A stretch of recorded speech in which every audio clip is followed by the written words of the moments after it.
Item number 1, माननीय वित्त मंत्री श्रीमती निर्मला सीतारमन जी। Item number 1. Item number 1. Sir, with your permission, I rise to lay on the table a copy each of the following papers, Hindi and English versions, under Article 281 of the Constitution, Report for 2026 to 2031, Volume 1, Main Report of the 16th Finance Commission. 2. Report for 2026-2031, Volume 2, Annexures of the 16th Finance Commission. Number 3, explanatory memorandum as to the action taken on the recommendations contained in the above report. Item number 2, माननीय वित्त मंत्री निर्मला सीतारमन जी।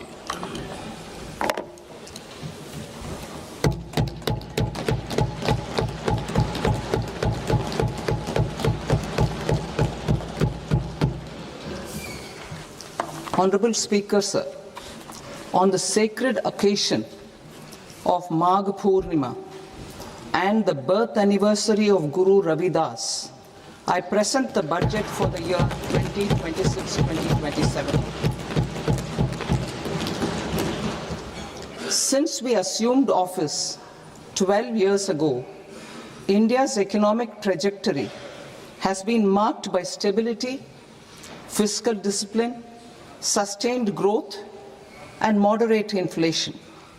This is the result of conscious choices we have made, even in times heightened uncertainty and disruption.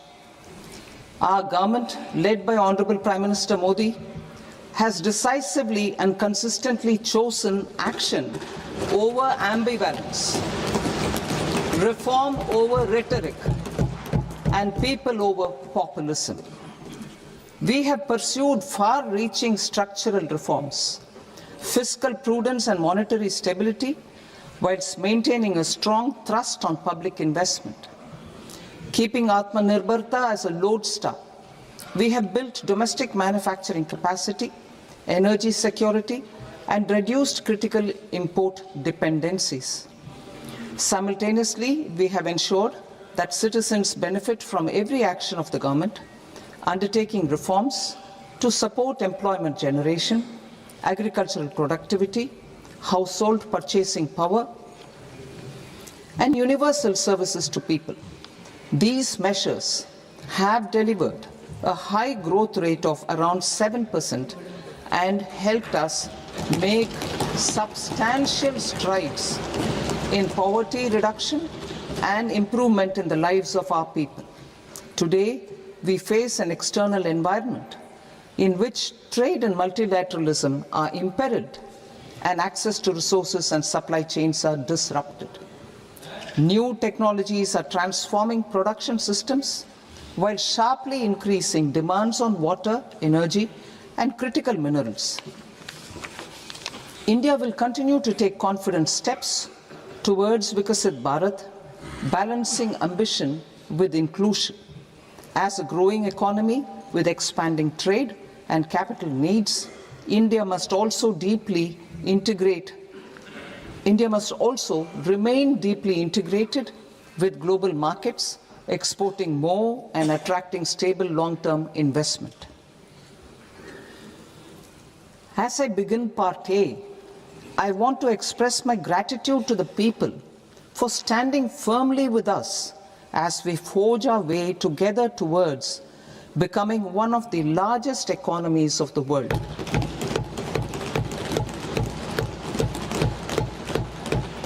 Our aim is to transform aspiration into achievement and potential into performance as we ensure that the dividends of growth reach every farmer, the scheduled caste, the scheduled tribes, the nomads, the youth, the poor, and the women. In Vikasit Bharat Young Leaders Dialogue 2026, several innovative ideas were shared with our Prime Minister, which have inspired many of the proposals, making this a unique Yuva Shakti-driven budget. Our government's sankalp is to focus on our poor, underprivileged, and the disadvantaged. To deliver on this sankalp, and given that this is the first budget prepared in Kartavya Bhavan, we are inspired by three Kartavya.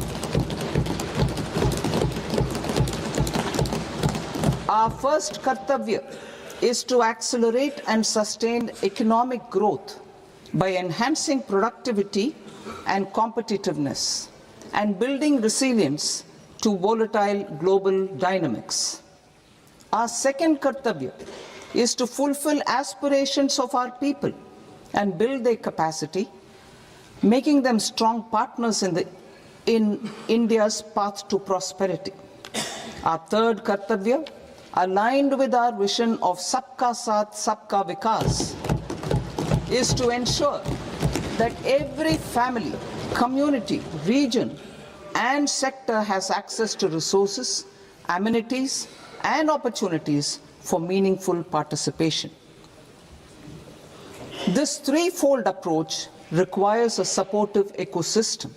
The first requirement is to sustain the momentum of structural reforms, continuous, adaptive, and forward-looking. Second, a robust and resilient financial sector is central to mobilizing savings, allocating capital efficiently, and managing risks. Third, cutting-edge technologies, including AI applications, can serve us as force multipliers for better governance. Reform Express. Our government has undertaken comprehensive reforms towards creating employment, boosting productivity, and accelerating growth. After the Prime Minister's announcement on Independence Day in 2025, over 350 reforms have been rolled out. This includes GST simplification, notification of labor codes, and rationalization of mandatory quality control orders. High-level committees have been formed, and in parallel, the central government is working with the state governments on deregulation and reducing compliance requirements.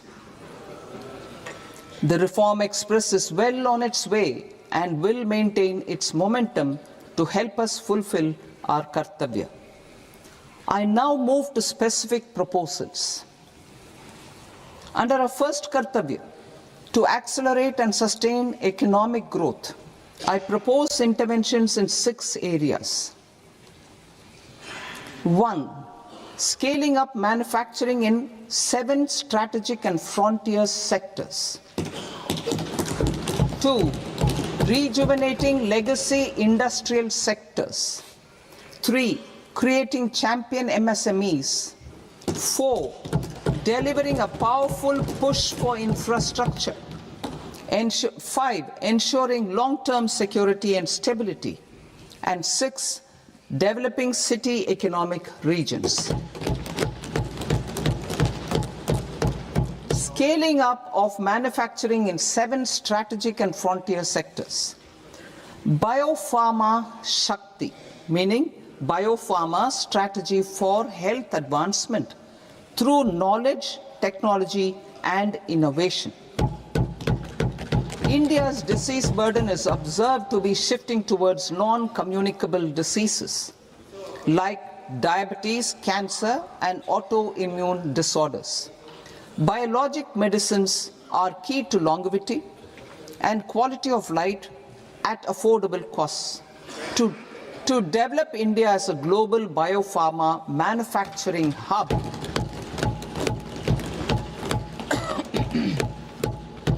I propose the Biopharma Shakti with an outlay of 10,000 crores over the next 5 years. This will build the ecosystem for domestic production of biologics and biosimilars. The strategy will include a biopharma-focused network with 3 new national institutes of pharmaceutical education and research, popularly known as NIPERS, and upgrading 7 existing ones. It will also create a network of 1,000 accredited India clinical trials sites. We propose to strengthen the Central Drug Standard Control Organization to meet global standards and approve timeframes through and approval timeframes through a dedicated scientific review cadre and specialists. India's semiconductor mission 1.0 expanded India's semiconductor sector capabilities. Building on this, we will launch ISM 2.0 to produce equipment and materials, design full-stack Indian IP, and fortify supply chains. We will also focus on industry-led research and training centers to develop technology and skilled workforce. The Electronics Components Manufacturing Scheme, launched in April 2025 with an outlay of 22,919 crores, already has investment commitments at double the targets. We propose to increase the outlay to 40,000 crores to capitalize on this momentum.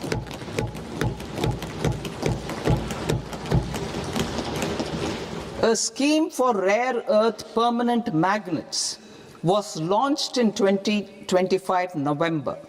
We now propose to support the mineral-rich states of Odisha, Kerala, Andhra Pradesh and Tamil Nadu to establish dedicated rare earth corridors to promote mining, processing, research and manufacturing. To enhance domestic chemical production and reduce import dependency, we will launch a scheme to support states in establishing 3 dedicated chemical parks through challenge route on a cluster-based plug-and-play model. Strong capital goods.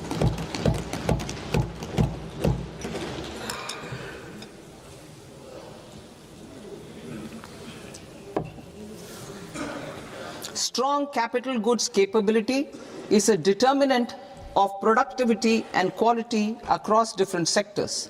Towards building this capacity, I propose the following. High-tech tool rooms will be established by central public sector enterprises at 2 locations as digitally enabled automated service bureaus that locally design, test and manufacture high-precision components at scale and at lower cost. 2. A scheme for enhancement of construction and infrastructure equipments will be introduced to strengthen domestic manufacturing of high value and technologically advanced CIE. This can range from lifts in a multi-storied apartment or firefighting equipment in multiplexes, large or small, and to tunnel boring equipments for building metros and high-altitude roads.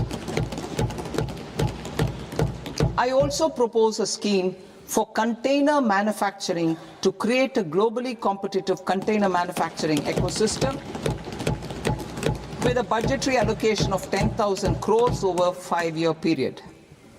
For the labor-intensive textile sector, I propose an integrated program with 5 subparts. 1. The National Fiber Scheme for self-reliance in natural fibers, such as silk, wool and jute, man-made fibers and new age fibers. Textile expansion and employment scheme to modernize traditional clusters with capital support for machinery, technology upgradation and common testing and certification centers. 3. The National Handloom and Handicraft Program to integrate and strengthen existing schemes and ensure targeted support for weavers and artisans. Tex Eco Initiative to promote globally competitive and sustainable textiles and apparels. Samarth 2.0 to modernize the upgrade the textile skilling ecosystem through collaboration with industry and academic institutions. Further, I propose to set up mega textile parks in challenge mode. They can also focus on bringing value addition to technical textiles. I propose to launch the Mahatma Gandhi Gram Swaraj initiative to strengthen khadi, handloom and handicrafts. This will help in global market linkage and branding. It will streamline and support training, skilling, quality of process and production.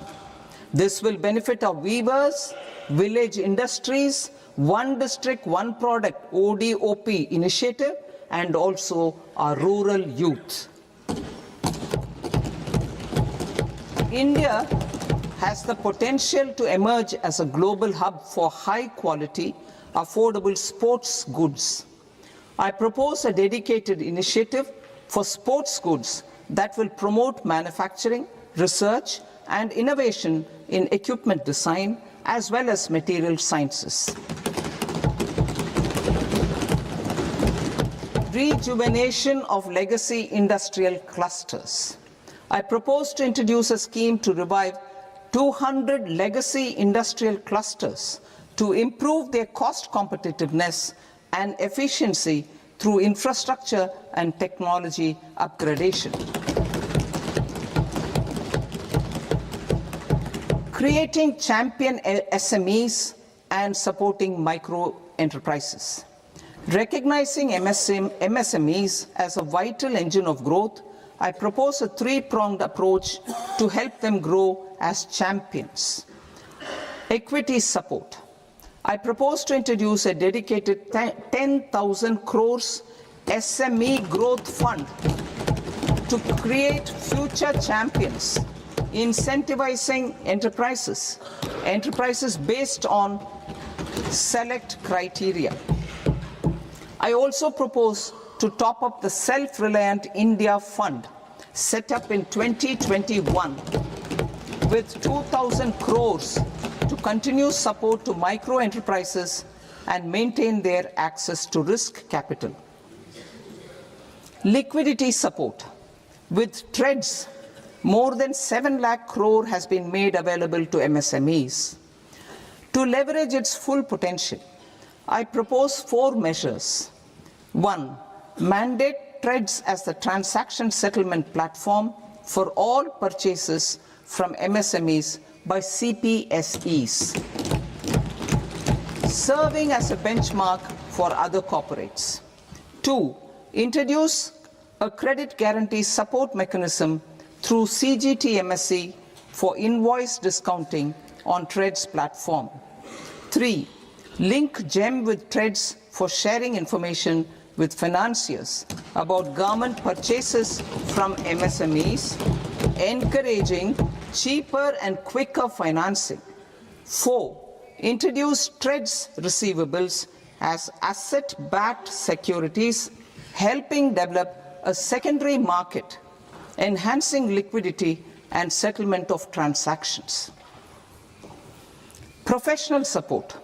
Government will facilitate professional institutions such as the ICAI, ICSI, ICMAI to design short-term modular courses and practical tools to develop a cadre of corporate mitras, especially in Tier 2 and Tier 3 towns. These accredited para-professionals will help MSMEs meet compliance requirements at affordable costs. Infrastructure.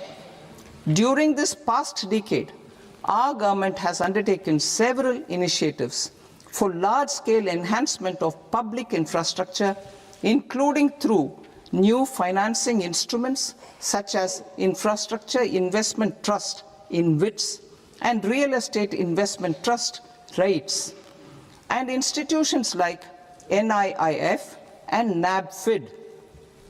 We shall continue to focus on developing infrastructure in cities with over 5 lakh population, that is Tier 2, Tier 3 cities, which have expanded to become growth centers.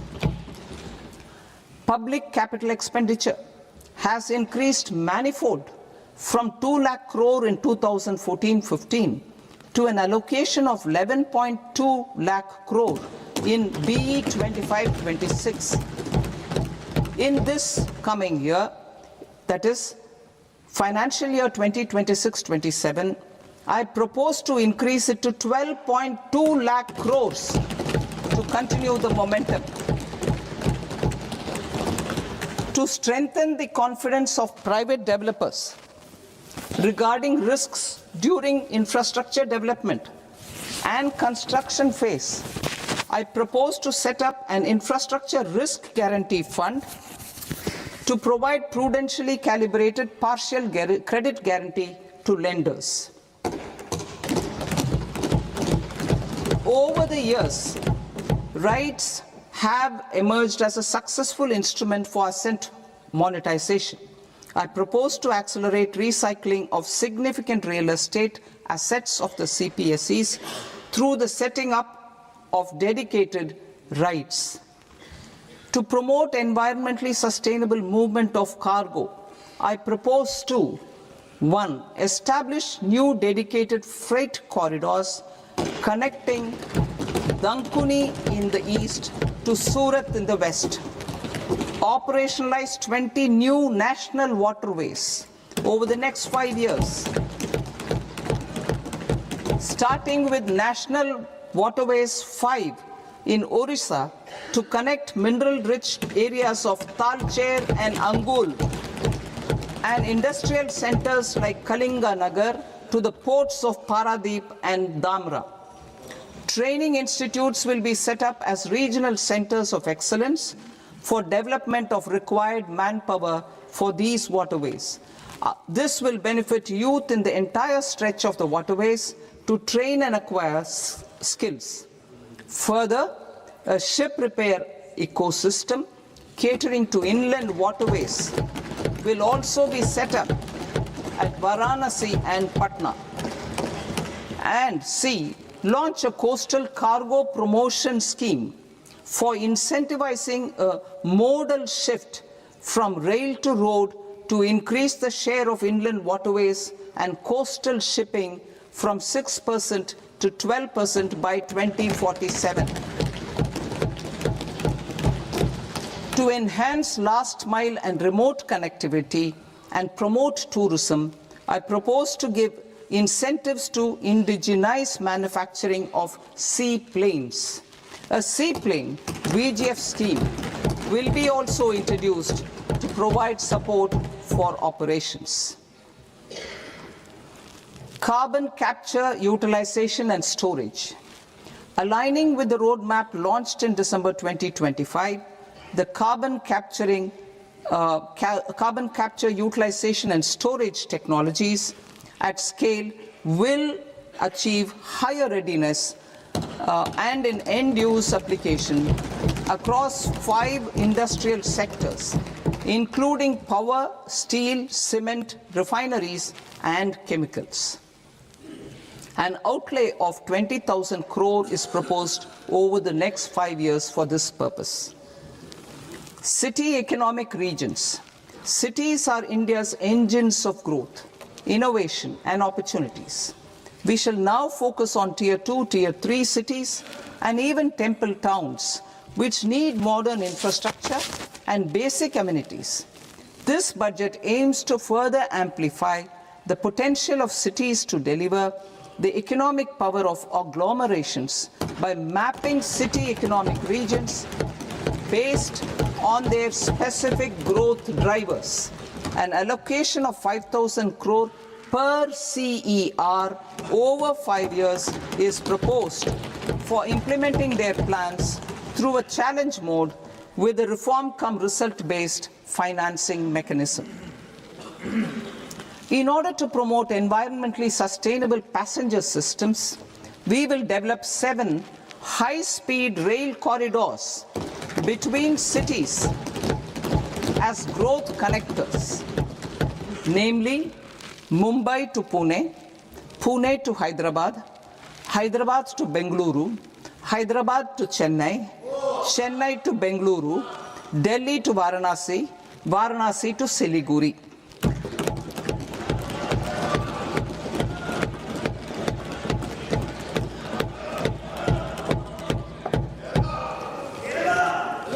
Financial sector. The Indian banking sector today is characterized by strong balance sheet, historic highs in profitability, improved asset quality, and coverage exceeding 98% of villages in the country. At this juncture, we are well placed to futuristically evaluate the measures needed to continue on the path of reform-led growth of this sector. I propose setting up a high-level committee on banking for Vikasit Bharat. High-level committee on banking for Vikasit Bharat to comprehensively review the sector and align it with India's next phase of growth, while safeguarding financial stability, inclusion, and consumer protection. The vision for NBFCs for Vikasit Bharat has been outlined with clear targets for credit disbursement and technology adoption in order to achieve scale and improve efficiency in the public sector NBFCs. As a first step, it is proposed to restructure the Power Finance Corporation and Rural Electrification Corporation.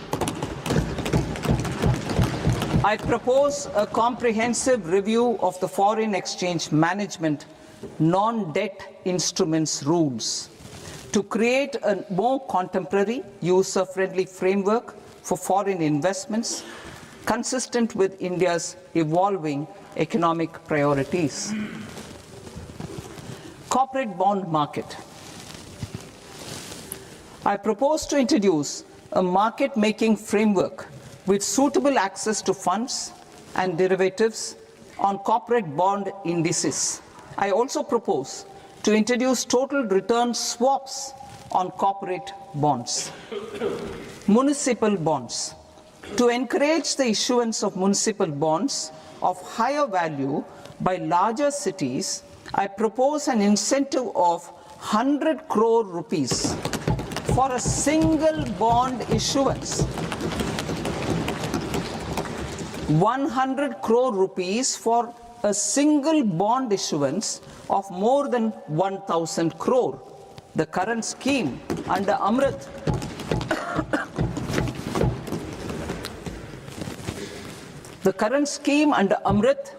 which incentivizes issuances up to 200 crores only, will also continue to support smaller and medium towns. That will also continue to support the smaller and medium towns. Ease of doing business. Individual persons resident outside India, PROI, will be permitted to invest in equity instruments of listed Indian companies through the Portfolio Investment Scheme. It is also proposed to increase the investment limit for an individual PROI under the scheme from 5% to 10%, with an overall investment limit for all individual PROIs to 24% from the current 10%. Emerging technologies including AI. 21st century is technology driven. Adoption of technology is for the benefit of all people. Farmers in the field, women in STEM, youth keen to upskill, and Divyangjan to access newer opportunities. The government has taken several steps to support new technologies through AI Mission, National Quantum Mission, Anusandhan National Research Fund, and Research and Development and Innovation Fund. Our second kartavya is to fulfill aspirations and build capacities. Close to 25 crore individuals have come out of multi-dimensional poverty through a decade of our government's sustained and reform-oriented efforts.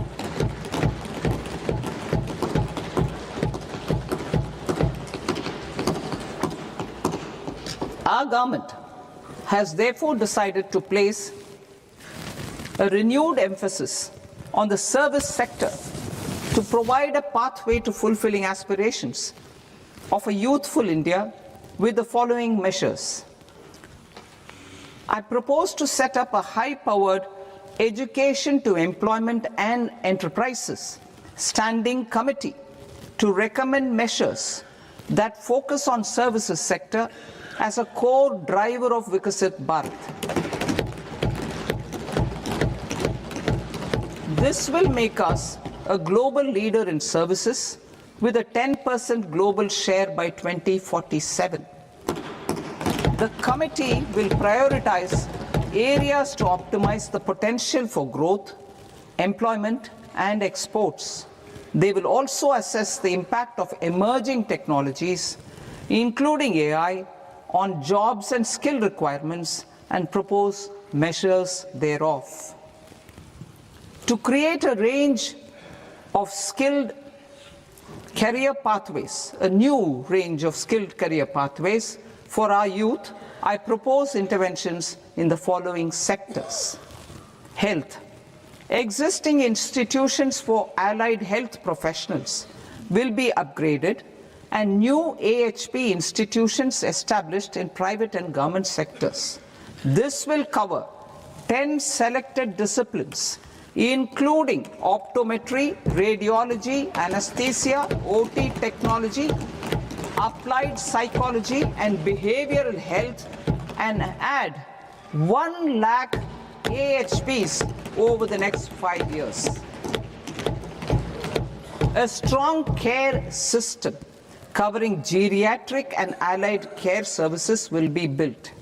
A variety of NSQF aligned programs will be developed to train multi-skilled caregivers, combining core care and allied skills such as wellness, yoga, and operation of medical assistive devices. In the coming year, 1.5 lakh caregivers will be trained.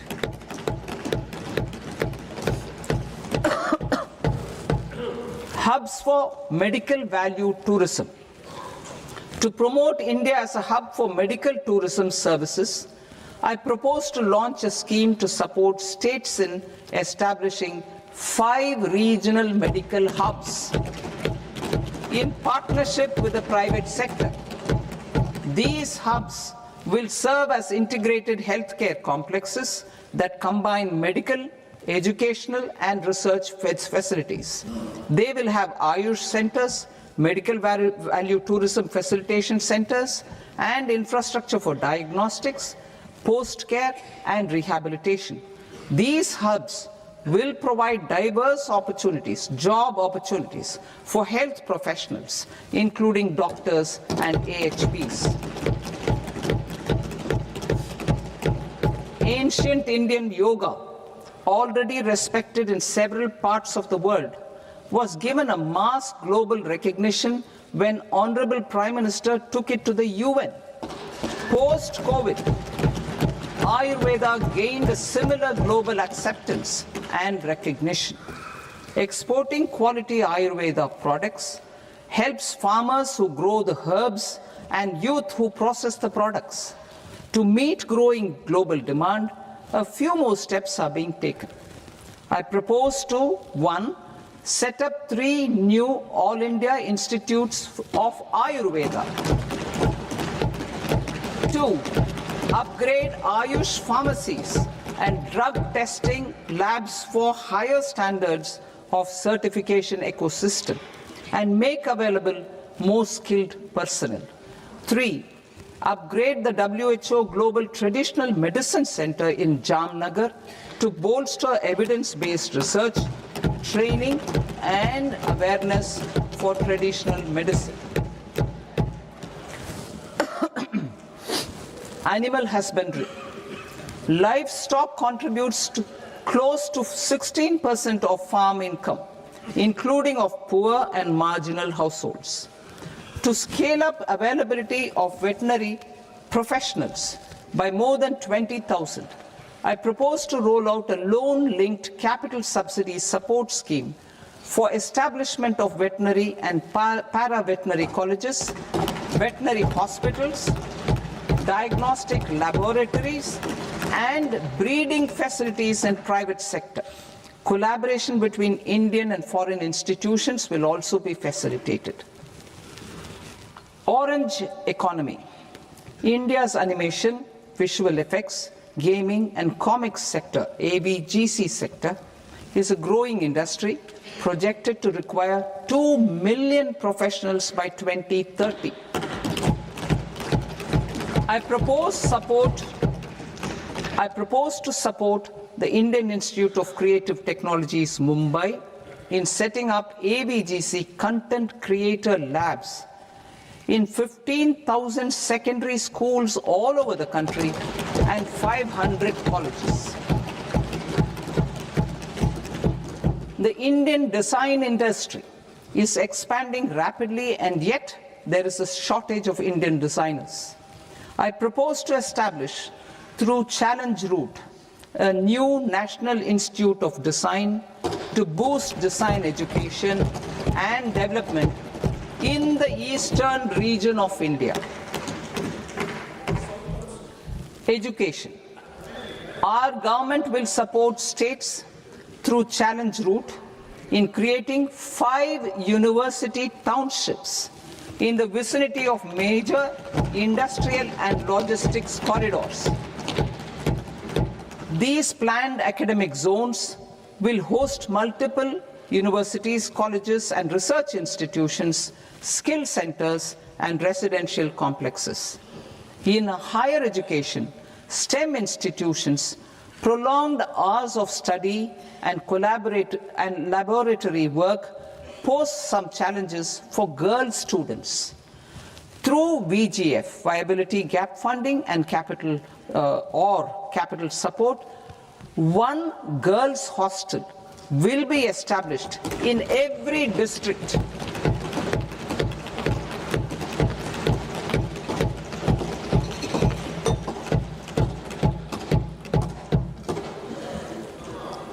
To promote astrophysics and astronomy via immersive experiences.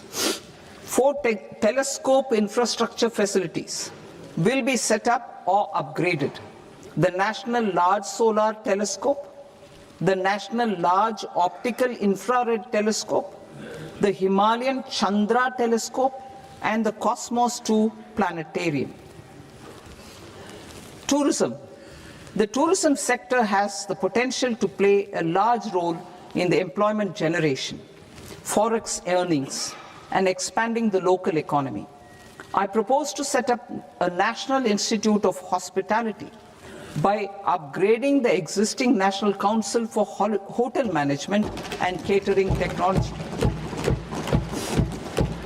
It will function as a bridge between academia, industry, and government.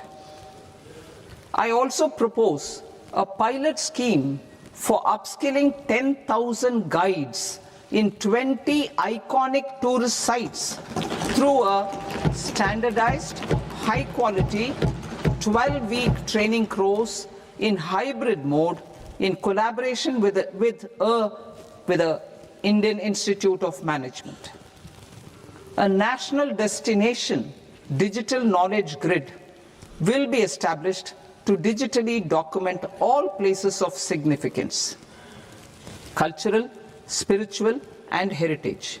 This initiative will create a new ecosystem of jobs for local researchers, historians, content creators, and technology partners. India has the potential and opportunity to offer world-class trekking and hiking experience. We will develop ecologically sustainable mountain trails in Himachal Pradesh, Uttarakhand, and Jammu Kashmir. Also in Araku Valley in the Eastern Ghats and Podigai Malai in the Western Ghats. Turtle trails along key nesting sites in the coastal areas of Odisha Karnataka and Kerala. And 3, bird watching trails along the Pulikat Lake in Andhra Pradesh, Tamil Nadu. It's on the border. Under the visionary leadership of Honorable Prime Minister, we established the International Big Cat Alliance in 2024. This year, India is hosting the first ever Global Big Cat Summit, where heads of governments and ministers from 95 range countries will deliberate on collective strategies for conservation. Heritage and culture tourism. I propose to develop 15 archaeological sites, including Lothal, Dolavira, Rakigadi, Adichanallur, Saranath, Hastinapur, and Leh Palace into vibrant experiential cultural destinations. Excavated landscapes will be open to the public through curated walkways. Immersive storytelling skills and technologies will be introduced to help conservation labs, interpretation centers, and guides. The sports sector provides multiple means of employment, skilling, and job opportunities. Taking forward the systematic nurturing of sports talent, which is set in motion through the Khelo India program earlier, I propose to launch a Khelo India mission to transform the sports sector over the next decade. The mission will facilitate an integrated talent development pathway supported by training centers, which are foundational, intermediate, and elite levels. B, systematic development of coaches and support staff. C, integration of sports science and technology. D, competitions and leagues to promote sports culture and provide platforms. And E, development of sports infrastructure for training and competition. Our third Kartavya aligns with our vision of Sabka Saath, Sabka Vikas towards Vikasit Bharat. This requires targeted efforts for 1, increasing farmer incomes through productivity enhancement and entrepreneurship, with special attention to small and marginal farmers.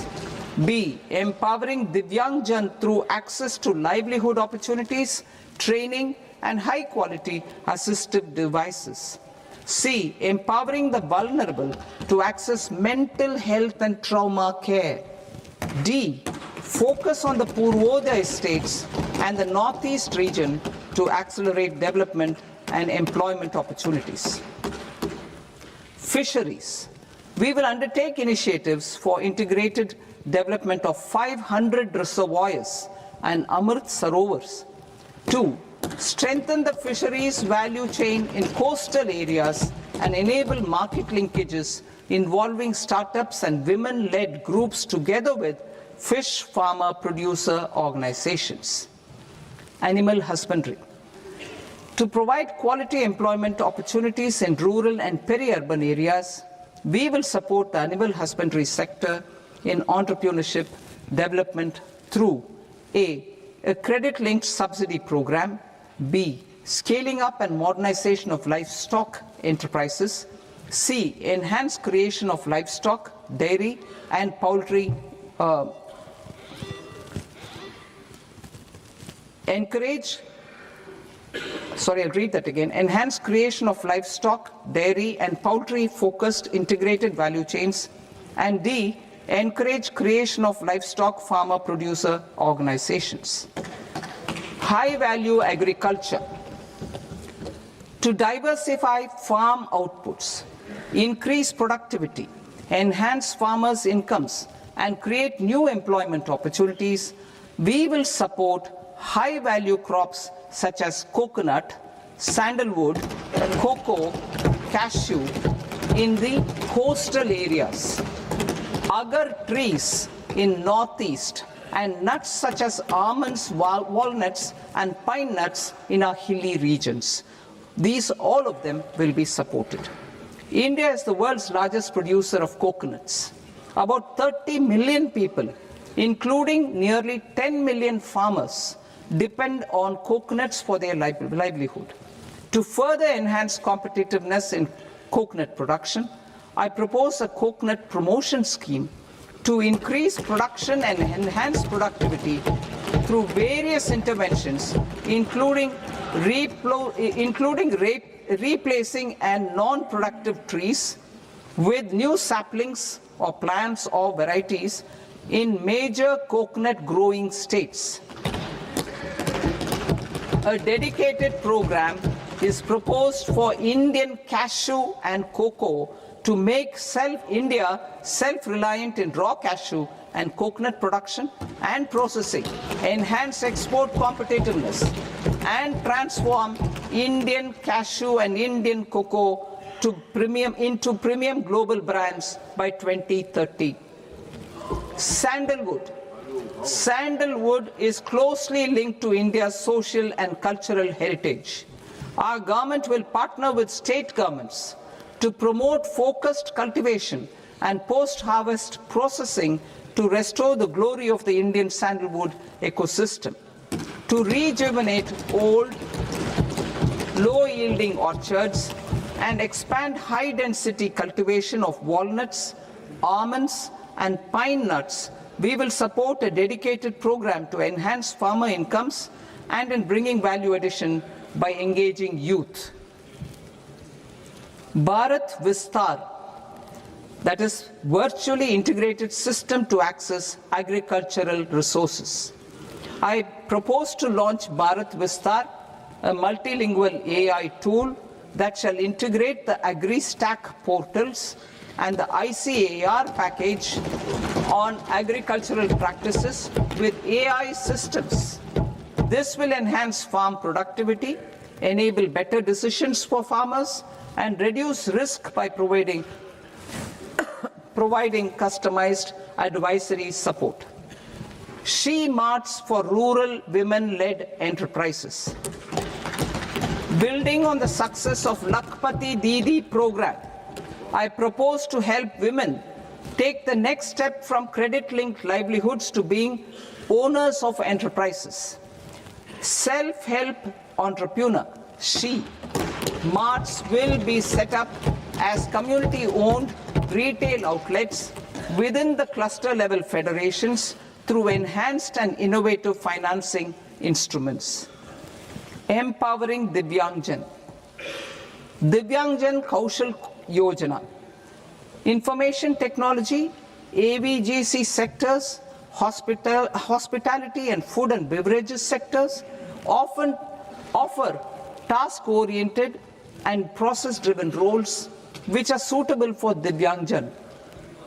We will ensure dignified livelihood opportunities through industry-relevant and customized training specific to each Divyangjan group.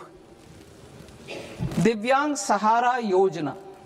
Timely access to high-quality assistive devices for all eligible Divyangjan is a fundamental need. I propose to 1. Support the Artificial Limbs Manufacturing Corporation of India, ALIMCO, to set up and to scale up production of assistive devices, invest in R&D and AI integration, strengthen PM Divyasha Kendras, and support setting up of assistive technology marts as modern retail style centers where Divyangjan and senior citizens can see, try and purchase assistive products. Reaffirming our commitment to mental health and trauma care. There are no national institutes for mental health care in North India. We will therefore set up a NIMHANS 2 and also upgrade national mental health institutes in Ranchi and in Tezpur as regional apex institutions. Emergencies expose families, particularly the poor and vulnerable, to unexpected expenditure. We will strengthen and increase these capacities by 50% in district hospitals by establishing emergency and trauma care centers. Focus on Purvodaya states and northeastern regions. Purvodaya, I propose the development of an integrated East Coast industrial corridor with a well-connected node at Durgapur, creation of 5 tourism destinations in 5 Purvodaya states, and the provision of 4,000 e-buses. Buddhist sites in northeastern region. The northeastern region is a civilizational confluence of Theravada and Mahayana or Vajrayana traditions. I propose to launch a scheme for development of Buddhist circuits in Arunachal Pradesh, Sikkim, Assam, Manipur, Mizoram, and Tripura. The scheme will cover preservation of temples and monasteries, pilgrimage interpretation centers, connectivity, and pilgrim amenities. 16th Finance Commission. On 17th November 2025, the 16th Finance Commission submitted its report to the President. As mandated under Article 281 of the Constitution, the government is to lay the report along with the explanatory memorandum on the action taken report on the recommendations of the Commission in Parliament, which, Sir, Honourable Speaker, you've allowed me to do at the commencement of this session. The government has accepted the recommendation of the Commission to retain the vertical share of devolution at 41%.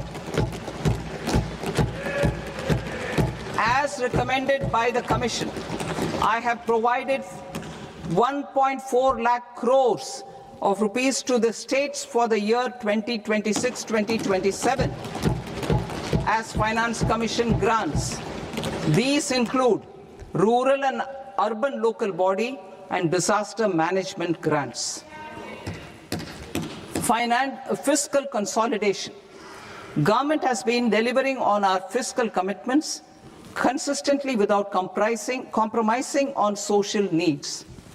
To strive towards accepted standards of fiscal management in Budget 25-26, I had indicated that the central government would target reaching a debt to GDP ratio of 50 plus or minus 1% by 2030-31.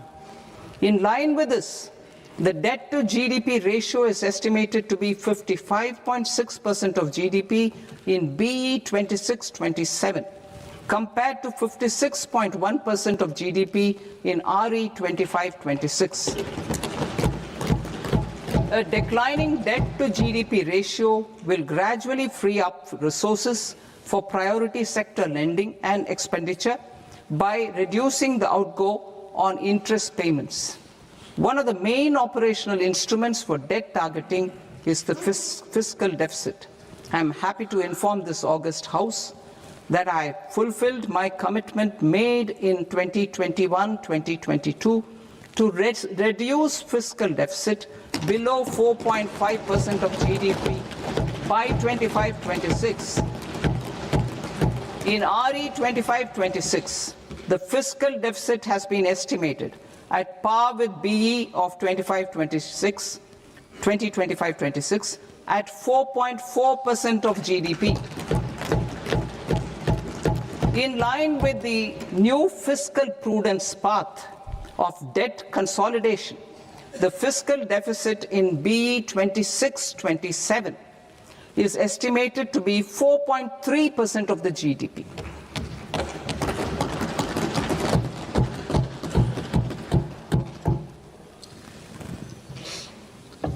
The revised estimates of the non-debt receipts are 34 lakh crore rupees, of which the centre's net tax receipts are 26.7 lakh crore.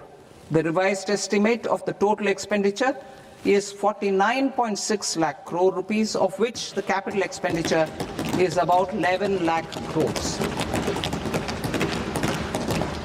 Budget estimates 2026 to 2027.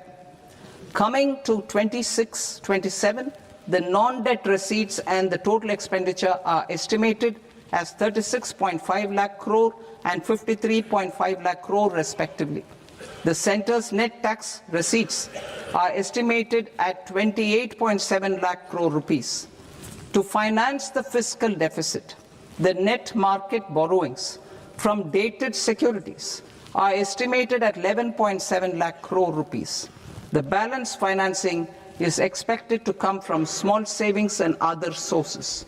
The gross market borrowings are estimated at 17.2 lakh crore rupees.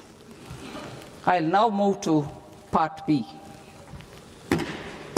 Part B, direct taxes.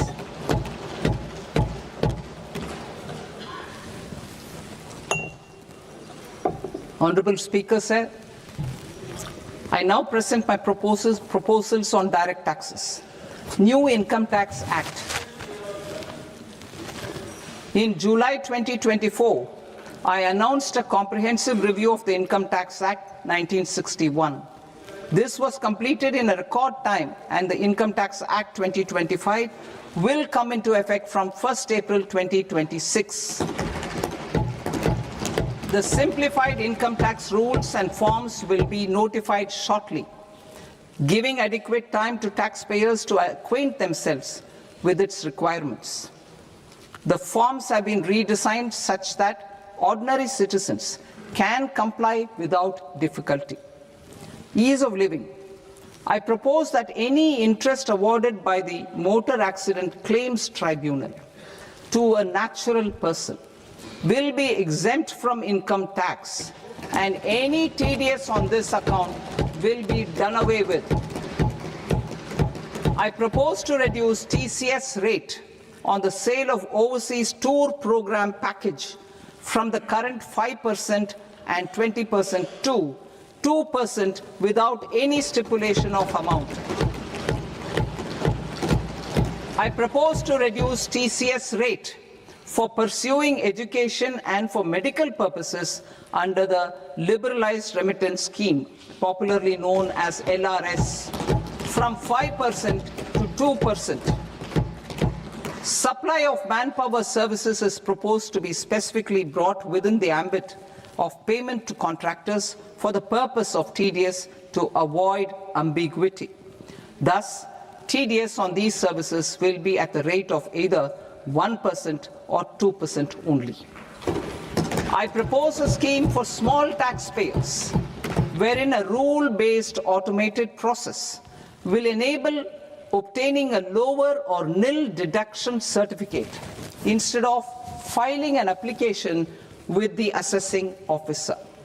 For the ease of taxpayer holding securities in multiple companies, I propose to enable depositories to accept Form 15G or Form 15H from the investor and provide it directly to various relevant companies.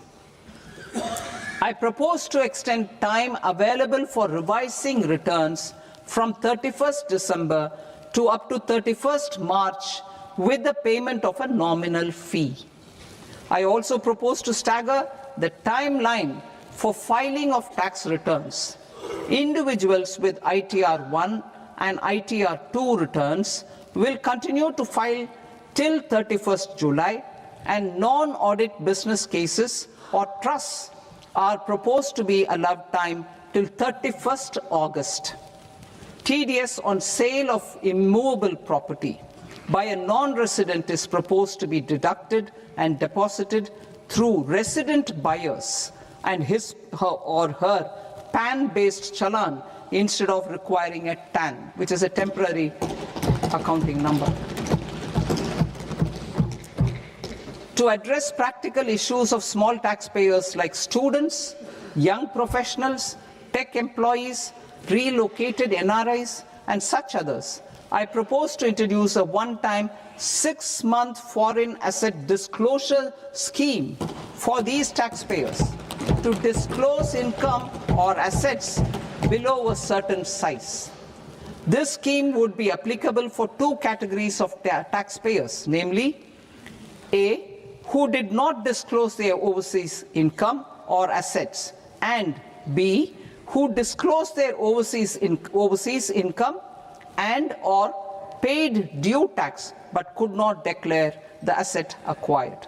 For category A, crore rupees, they need to pay 30% of fair market value of asset or 30% of undisclosed income as tax and 30% as additional income tax in lieu of penalty, and would thereby get immunity from prosecution. For category B, asset value is proposed to be up to 5 crore rupees. Here, immunity from both penalty and prosecution will be available with a payment of fee of 1 lakh rupees. Rationalizing penalty and prosecution. Multiplicity of proceedings are hindrance to the ease of doing business. I propose to integrate assessment and penalty proceedings by way of a common order for both. There will be no interest liability on the taxpayer on the penalty amount for the period of appeal before the first appellate authority, irrespective of the outcome of appeal process. Further, quantum of prepayment is being reduced from 20% to 10% and will continue to be calculated only on core tax demand. As an additional measure for reducing litigation, I propose to allow taxpayers to update their returns even after reassessment proceedings have been initiated, and an additional 10% tax rate over and above the rate applicable for the relevant year. The assessing officer will then use only this updated return in his proceedings. There is already a framework for immunity from penalty and prosecution in the cases of underreporting. I propose to apply this framework for immunity to misreporting too. However, in such a case, the taxpayer will need to pay 100% of the tax amount as an additional income tax over and above the tax and interest due. Penalties for certain technical defaults, such as failure to get accounts audited, non-furnishing of transfer pricing audit report, and default in furnishing statement for financial transactions, are proposed to be converted into fee.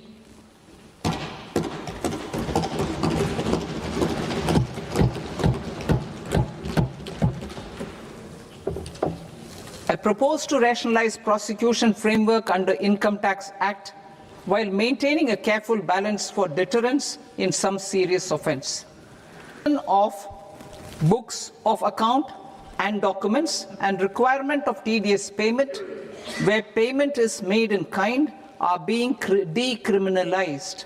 Further, minor offences will attract fine only. The remaining prosecutions will be graded commensurate with the quantum of offence. They will entail only simple imprisonment with maximum imprisonment reduced to 2 years and power to courts to convert even those into fines. There is no penalty. There is no penalty presently for non-disclosure of non-immovable foreign assets with aggregate value less than 20 lakh rupees. I propose to also provide them with immunity from prosecution with retrospective effect from 1/10/2024.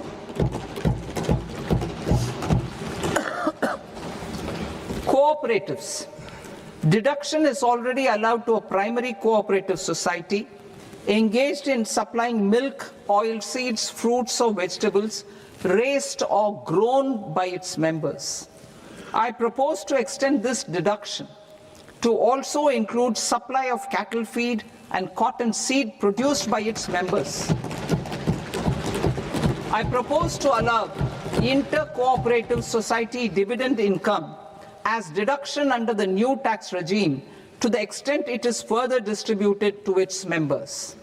I further propose to allow exemption for a period of 3 years to dividend income received by a notified national cooperative federation on their investments made in companies up to 31/1/2026. This exemption would be allowed only for dividends further distributed to its member cooperatives. Supporting IT sector as India's growth engine. India is a global leader in software development services, IT-enabled services, knowledge process outsourcing services, and contract R&D services relating to software development. These businesses and their segments are quite interconnected with each other. All these services are proposed to be clubbed under a single category of information technology services with a common safe harbor margin of 15.5% applicable to all. The threshold for availing safe harbor for IT services is being enhanced substantially from 300 crore rupees to 2,000 crore rupees. Safe harbor for IT services shall be approved by an automated rule-driven process without any need for tax officer to examine and accept the application. Once applied by an IT services company, the same safe harbor can be continued for a period of 5 years at a stretch at its choice. For IT services companies who want to conclude advanced pricing agreement, APA, I propose to fast-track unilateral APA process for IT services and endeavor to conclude it within a period of 2 years. The period of 2 years can be extended by a further period of 6 months on taxpayers' request. I propose to extend the facility of modified returns available to the entity entering APA to its associated entities also. Attracting global business and investment. Recognizing the need to enable critical infrastructure and boost investment in data centers, I propose to provide tax holiday till 2047 to any foreign company that provides cloud services to customers globally by using data center services from India. It will, however, need to provide services to Indian customers through an Indian reseller entity. I also propose to provide a safe harbor of 15% on cost in case the company providing data center services from India is a related entity. To harness the efficiency of just-in-time logistics for electronic manufacturing, I propose to provide safe harbor to non-residents for component warehousing in a bonded warehouse at a profit margin of 2% of the invoice value. The resultant tax of about 0.7% will be much lower than in competing jurisdictions. To provide fillip to toll manufacturing in India, I propose to provide exemption from income tax for 5 years to any non-resident who provides capital goods, equipment, or tooling to any toll manufacturer in a bonded zone. To encourage vast pool of global talent to work in India for a longer period of time, I propose to provide exemption to global, non-India sourced income of a non-resident expert for a stay period of 5 years under notified schemes. I propose to provide exemption from minimum alternate tax, the MAT, to all non-residents who pay tax on presumptive basis. Tax administration. I propose to constitute a joint committee of Ministry of Corporate Affairs and Central Board of Direct Taxes for incorporating the requirements of income computation and disclosure standards, the ICDS, in the Indian Accounting Standards Ind AS itself. Separate accounting requirement based on ICDS will be done away with from the tax year 27-28. To support Prime Minister Modi's vision of homegrown accounting and advisory firms to become global leaders, I propose to rationalize the definition of accountant for the purposes of safe harbor rules. Other tax proposals. Change in taxation of buyback was brought in to address the was brought in to address the improper use of buyback route by promoters. In the interest of minority shareholders, I propose to tax buyback for all types of shareholders as capital gains. However, to disincentivize misuse of tax arbitrage, promoters will pay an additional buyback tax. This will make effective tax 22% for corporate promoters. For non-corporate promoters, the effective tax will be 30%.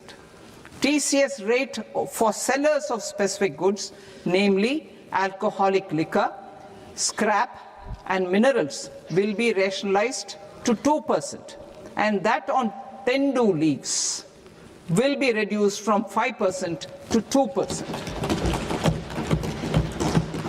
I propose to raise the STT on futures to 0.05% from the present 0.02%.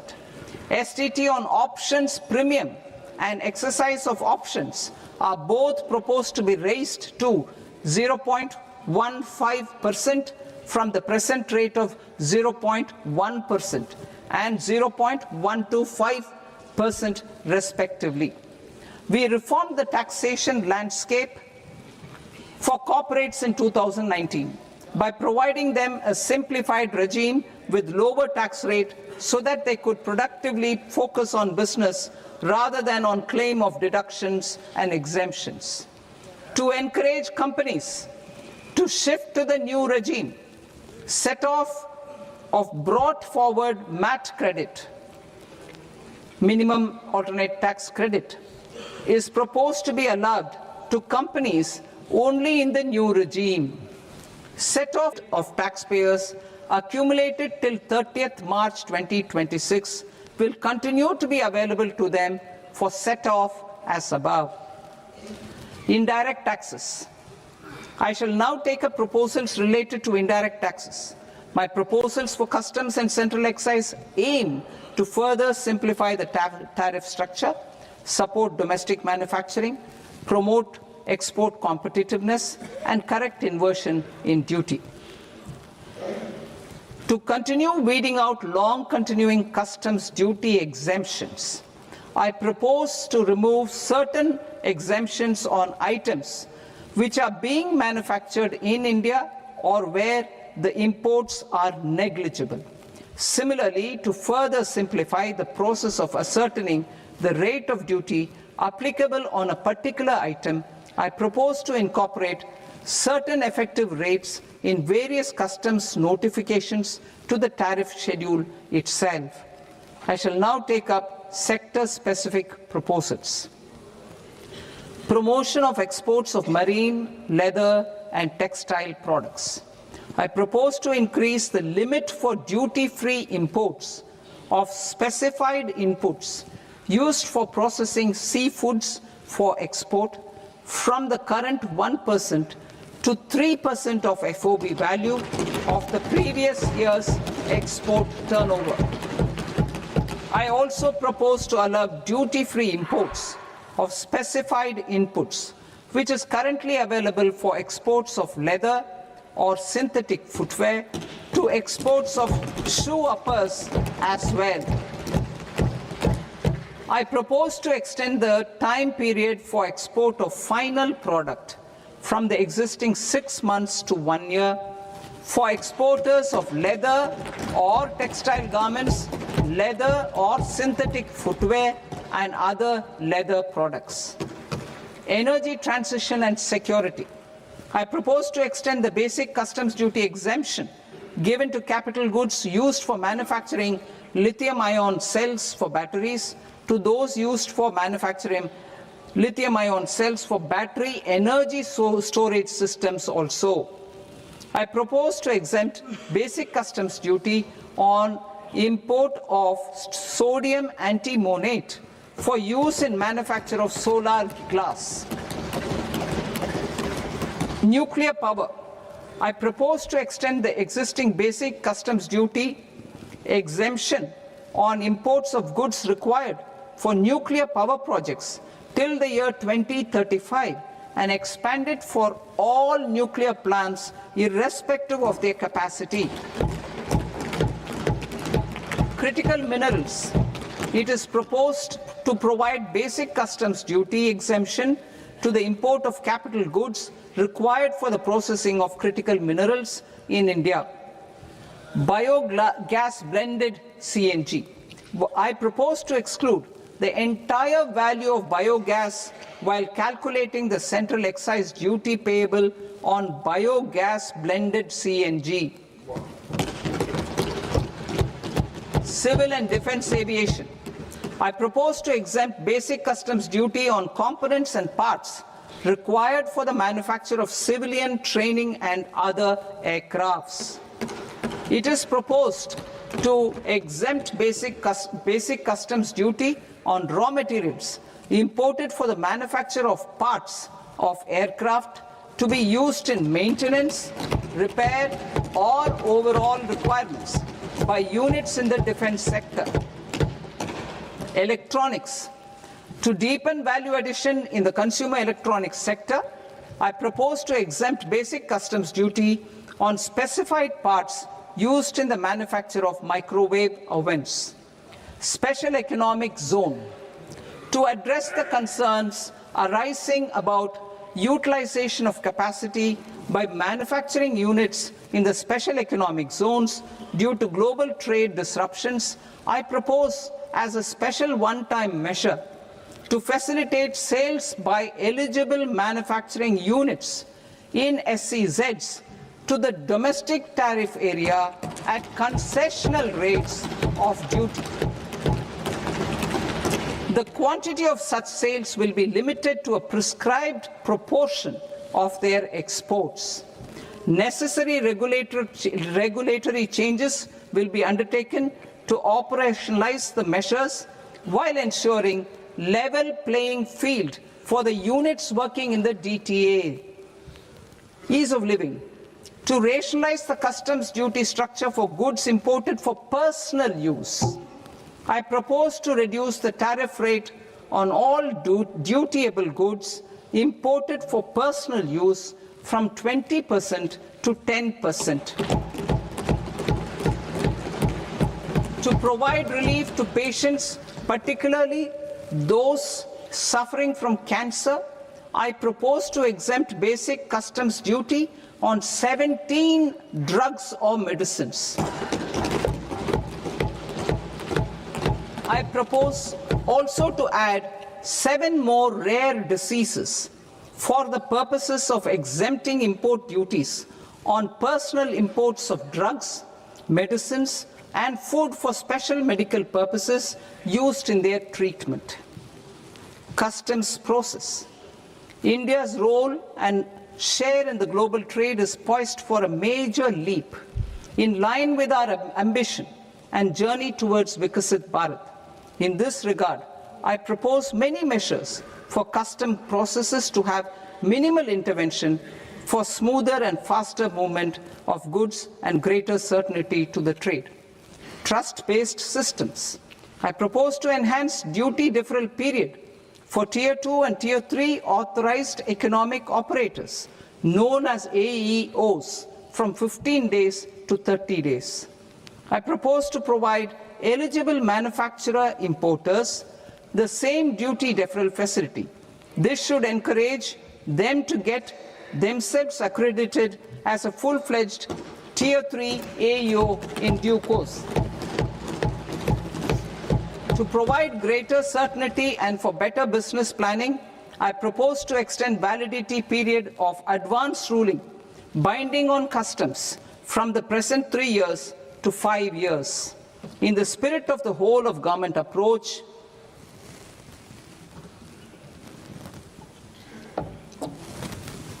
government agencies will be encouraged to leverage AEO accreditation for preferential treatment in clearing their cargo. Regular importers with trusted, long-standing supply chains will be recognized in the risk system so that the need for verification of their cargo every time can be minimized. Export cargo using electronic sealing Export cargo using electronic sealing will be provided through clearance from the factory premises to the ship. For import of goods not needing any compliance, filing of bill of entry by a trusted importer and arrival of goods will automatically notify customs for completing their clearance formalities. This will enable goods to be released immediately on arrival. The customs warehouse framework will be transformed into a warehouse operator-centric system with a self-declarations, electronic tracking, and risk-based audit. These reforms will move away from the current system of officer-dependent approvals and reduce transaction delays and compliance costs. Ease of doing business. Approvals required for cargo clearance from various government agencies will be seamlessly processed through a single and interconnected digital window by the end of the financial year.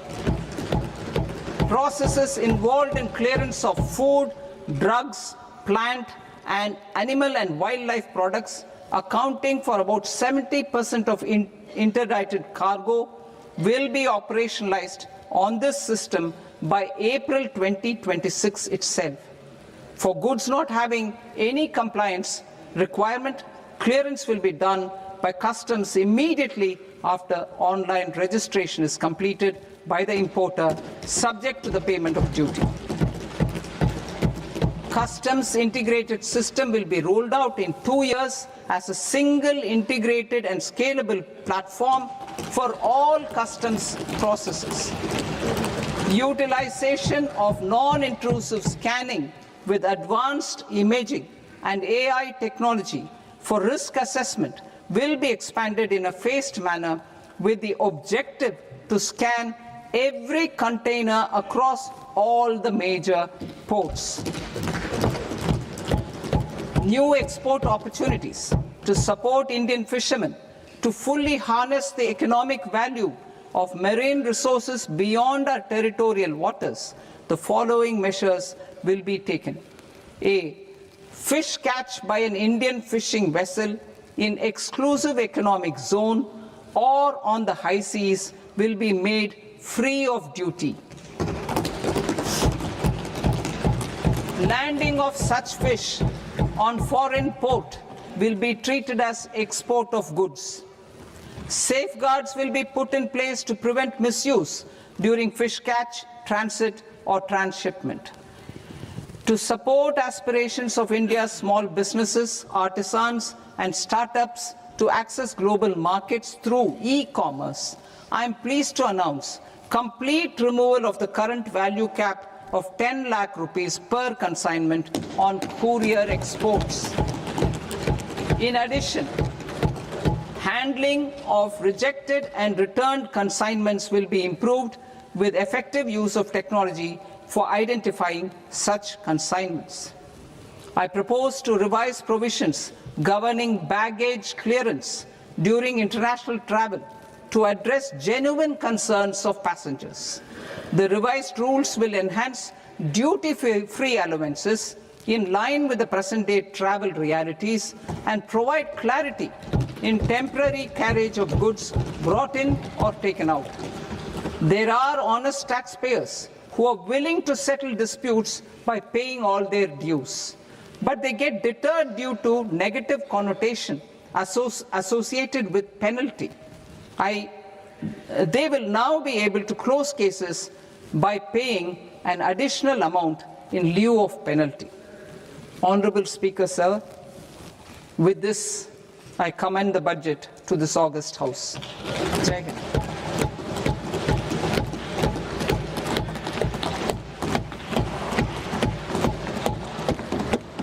One and a half hours.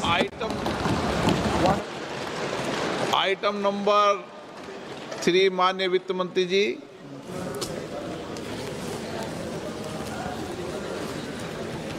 Item number 2, sir. 3. Sir, with your permission, I rise to lay on the table of the following statements under Section 3, 1 of the Fiscal Responsibility and Budget Management Act of 2003. medium-term fiscal policy cum fiscal policy strategy statement, and macroeconomic framework statement. Item number 4 माननीय वित्त मंत्री जी। Sir, with your permission, I move for leave to introduce the Finance Bill 2026. प्रश्न ये कि विधेयक को पुनर्स्थापित करने की अनुमति प्रदान की जाए। जो सदस्य इस पक्ष में हाँ गए, जो सदस्य विरोध में ना गए, मेरे विचार में निर्णय हाँ वालों के पक्ष में, हाँ वालों के पक्ष में अनुमति प्रदान की जाती है। माननीय मंत्री जी, अब विधेयक पुनर्स्थापित करें। Sir, I introduce the bill. माननीय सदस्यगण, आपको सूचित किया जाता है कि माननीय वित्त मंत्री जी के बजट भाषण की कॉपी पब्लिकेशन काउंटर पर ली जाती है। बजट भाषण और बजट से संबंधित दस्तावेज आपके मोबाइल फोन और मेंबर पोर्टल्स पर ही उपलब्ध है। सभा की कार्रवाई कल सोमवार दिनांक 2 फरवरी 2026 को प्राप्त 11 बजे तक के लिए स्थगित की जाती है।